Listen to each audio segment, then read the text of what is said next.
நீங்கள் பார்த்துக் கொண்டிருப்பது நியூஸ் 21 செய்திகள். தமிழ்நாடு செய்திகளை உடனுக்குடன் தெரிந்து கொள்ள நியூஸ் 21 செய்திகளை பாருங்கள். உண்மை, உழைப்பு, உயர்வு. கரூர் சாலை விபத்தில் காயமடைந்த நபருக்கு அமைச்சர் செந்தில் பாலாஜி உதவி கட்சி நிர்வாகி காரில் ஏற்றி மருத்துவமனைக்கு சிகிச்சைக்கு அனுப்பி வைத்தார்.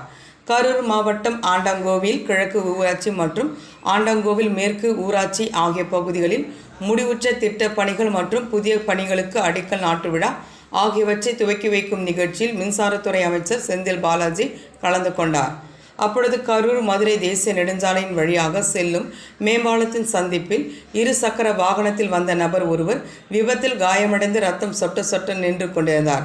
அப்பொழுது அந்த வழியாக வந்தபோது அதை கண்ட மின்சாரத்துறை அமைச்சர் செந்தில் பாலாஜி தனது காரை விட்டு கீழே இறங்கி அவரை உடனடியாக கட்சி நிர்வாகி ஒருவர் காரில் ஏற்றி மருத்துவமனைக்கு சிகிச்சைக்கு அனுப்பி வைக்கும்படி தனது உதவியாளரிடம் கூறினார். அந்த நிகழ்ச்சிகளுக்கு செல்லும் வழியில் அமைச்சர் செந்தில் பாலாஜி விபத்தில் காயமடைந்த நபருக்கு உதவிய நிகழ்வை அங்கிருந்த பொதுமக்கள் பாராட்டி வருகின்றனர்.